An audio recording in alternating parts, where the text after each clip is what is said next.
I'm deeply concerned about item 7 on two fronts. The first is something I have talked about as each of these outreach contracts has come before us. I think we're wasting money. And I don't mean the Department of Transportation.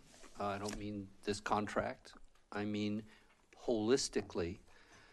We had an outreach consultant for the 710 stub. We had outreach consultants for preparing the specific plans. I believe I don't think it's come to us yet, but I believe we have a consultant for the environmental justice element of the general plan, which is required by state law, that will have its own public outreach consultant. PWP, during my 9 months on the council, has come to us for marketing consultants and outreach consultants. And this contractor, worked on the Union Street, which I think was less than ideal. And we have something like 17 communications and outreach specialists embedded in our city across library, parks and rec, the utility, police, fire, and we have a centralized. Now, we heard that this contract will coordinate with our central, but we are competing with ourselves. And we hire these consultants from out of town, and they learn our community, and they learn how to work our community, and they build up their list of people that are interested in this particular topic, and then they leave. And there's no continuity, and there's no learning that takes place that can be applied to the next and the next. I don't know whether this should be done in-house or whether we should have a master contract with a local firm to build that. It could even be a local nonprofit, as we partner with, for example, Day One on Walktober.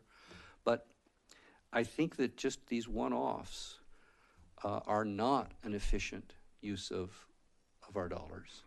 And particularly on a topic as sensitive as this one will be, to bring in yet another firm from outside the city to come in and figure out how to learn who the NAACP is and who are the Latino leaders in our community, and understand the difference, how to reach homeowners versus renters, understand some of the differences between Mr. Madison's neighborhood and Mr. Hampton's neighborhood. All of these things, I think we should be building up that muscle memory, that capacity, because it's critically important. And fundamentally, I think the mistake we make is we treat our customers as customers instead of citizens. We ask them their opinions instead of asking them to roll up their sleeves and help us work together to find common ground and to solve problems. We send out surveys, do you want ice cream and Coca-Cola and get it for free? Absolutely, we do. Yeah, that sounds like a great idea.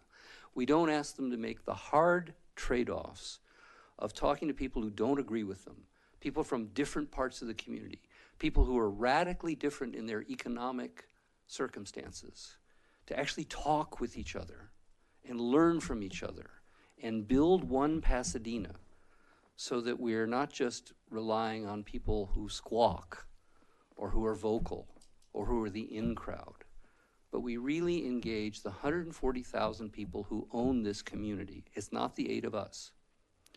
And I think that we're going down this road of checking the box of public participation without the reality of really building a model of democracy at the local level. So I'm going to oppose approving this contract tonight.